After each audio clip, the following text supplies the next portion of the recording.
मित्रांनो, तुमच्या मनामध्ये कधी विचार आला असेल की पहिले जे युग होते, तुम्ही ग्रंथामध्ये वाचलं असेल, टीव्ही सिरियल्समध्ये पाहिलं असेल की पहिले जे साधू संत होते, पहिले लोक होते, खूप वर्ष जगायचे, जास्त वर्ष जगायचे, त्यांचं आयुष्य जास्त होतं. काही काही तर आपण पाहिलं की साधू संत हजारो 400-500 वर्ष जगले. कसे जगले ना, आता कलियुगामध्ये आज लोक 60-70 वर्ष पण जगाना झालेत, त्याच्या लवकरच त्यांचं लाईफ संपायला लागले, जीवन संपायला लागले.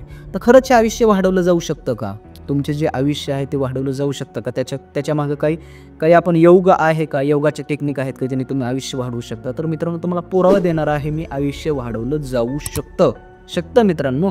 तुम्हाला प्रूफ देणार आहे. व्हिडिओ शेवटपर्यंत बघा, खूप कामाचा व्हिडिओ आहे. कोणाला कॅन्सरचा आजार असेल, कोणाची रोगप्रतिकार शक्ती कमी असेल, कोणाची लवकर वय वाढत असेल आणि ते वय वाढवणं देखील थांबवायचं असेल, तारुण्य शरीरामध्ये वाढवायचं असेल, तर त्याच्या काही मी टेक्निक सांगणार आहे आणि पुराव्यासहित सांगणार आहे.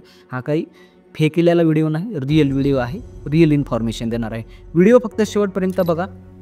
तर मित्रांनो, पहिलं एक सूर्यविज्ञान म्हणून एक विज्ञान आहे जे महादेवाने पार्वतीला सांगितलं म्हणतात आणि आपल्या इथे ग्रंथ आहेत, जास्त त्याचा प्रचार झालेला नाही. तर त्याच्यामध्ये असं सांगितलं जातं की ईश्वराने प्रत्येक जे जीव आहे, प्राणी आहे, तर त्या प्रत्येक जीवाला जे श्वास आहेत त्यामुळे आयुष्य दिलेलं आहे. म्हणजे कसं की बघा, आपण श्वास घेतो आणि सोडतो, बरोबर आहे. तर एका मिनिटामध्ये जो माणूस आहे तो 13 ते 15 वेळेस, किंवा काही माणसं ते इतक्या फास्ट श्वास घेतात, लगेच सोडतात. मग एका मिनिटामध्ये जर तुम्ही असं मापलं किती वेळेस मी श्वास घेतला आणि किती वेळेस सोडला, तर तुम्हाला कमीत कमी त्याचं उत्तर 15 ते 20 वेळेसपर्यंत जाईल, बरोबर आहे. तर असं म्हणलं जातं.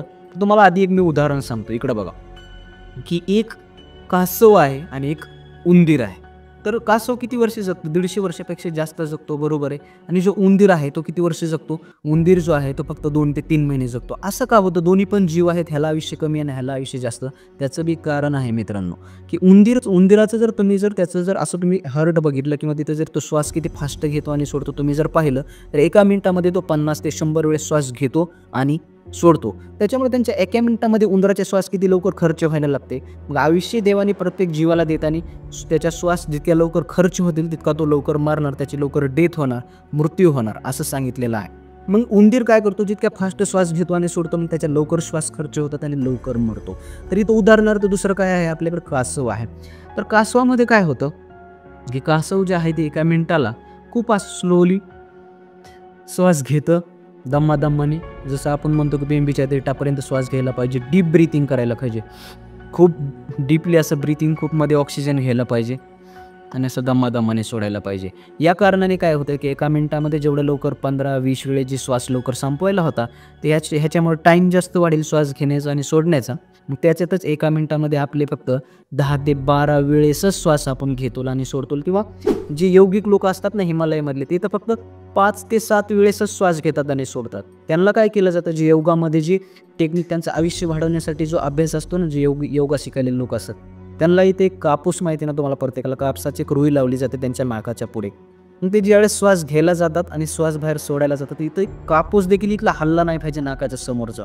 इतका दम्मादम्माने श्वास सोडतात, दम्मादम्माने श्वास घेतात, दम्माने श्वास घेतात. ह्याचा अर्थ दम्मादम्माने घ्यायचा, हा टाईम वाढवायचा. खूप फास्ट घेतला आणि सोडला असं करायचं नाही. दम्मादम्माने घ्यायचं, डीप घ्यायचं, बिंबीच्या देठापर्यंत, पोटापर्यंत श्वास घ्यायला पाहिजे, असं फील झालं पाहिजे, आणि दम्मादम्माने सोडायचं आहे. तुम्ही असं केल्यावर काय होईल? तुम्ही श्वास घेतला आणि सोडला, तर एका मिनिटामध्ये तुमचा श्वास, ही जी 13-15 वेळेस जे श्वास खर्च व्हायली होती ती कमी खर्च होईल आणि तुमचं मित्रांनो आयुष्य वाढेल.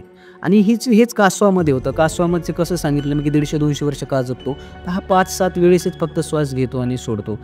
खूप डीप ब्रीथिंग. ह्या जो काही प्राणी असतात असे खूप आहेत, कासवासारखे असे खूप जास्त वर्ष जगतात. तुम्हाला समुद्रामध्ये असे सापडतील खूप सारे, की त्यांचं कारण एकच असतं की ते श्वास दम्माने घेतात, दम्माने सोडतात. मग एका मिनिटामध्ये त्यांच्या जेवढ्या श्वास खर्च व्हायला पाहिजे तेवढ्या खर्च होत नाहीत. मग प्राण्याला, कुठल्याही जीवाला आयुष्य कसं दिलं ईश्वराने? तुम्ही जितक्या लवकर तुमच्या श्वास खर्च करणार तितकं लवकर तुमचं आयुष्य संपणार.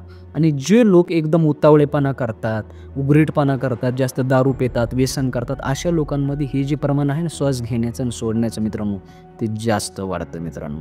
मग तितक्या लवकर त्यांचं आयुष्य संपायला लागतं. उदाहरणार्थ बघा ना तुम्ही, मग असंच होतं की यौगिक, तुम्ही असे व्हिडिओ पण बघितले असतील हिमालयातले, याच्यामधले ते योगी लोक असतात ते किती वर्ष जगतात. त्याचं कारण हेच असतं की त्यांच्यामध्ये श्वास दम्माने घ्यायचं आणि डीप घ्यायचं, बेंबीच्या देठापर्यंत घ्यायचं आणि दम्मादम्माने सोडायचं. मग असं केल्याने काय होईल? तुमचं एका मिनिटामध्ये श्वास घेतला असं सोडलं तर मी एवढ्या तर 4-5 वेळेस श्वास घेतला आणि सोडला. हे मी श्वास लवकर खर्च केले.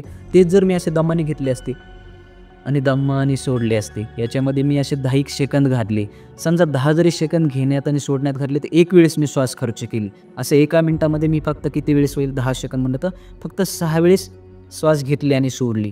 तर 6 फक्त माझ्या श्वास खर्च व्हायला लागले. तर म्हणजे ह्याचा अर्थ माझं आयुष्य मी वाढवायला लागलो आहे.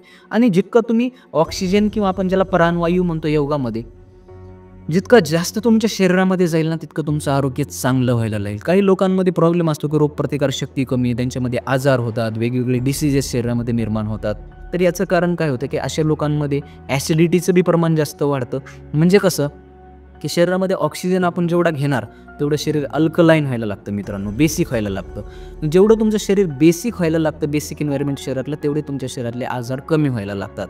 आणि दुसरं म्हणजे जेवढा शरीरामध्ये प्राणवायू एनर्जी, जेवढा तुम्ही प्राणवायू ऑक्सिजन घेता तेवढी तुमच्या शरीराची एनर्जी वाढायला लागते, तेवढंच तुमची इम्युनिटी, रोगप्रतिकार शक्ती वाढते आणि तुम्हाला डिसीजेस, एखादा आजार झालेला असेल तर तोही बरा व्हायला लागतो आणि एखादा आजार समजा होणार असेल तर तो होणार पण नाही, सगळं क्लिअर व्हायला लागतं. मित्रांनो फक्त एवढी टेक्निक अप्लाय करा.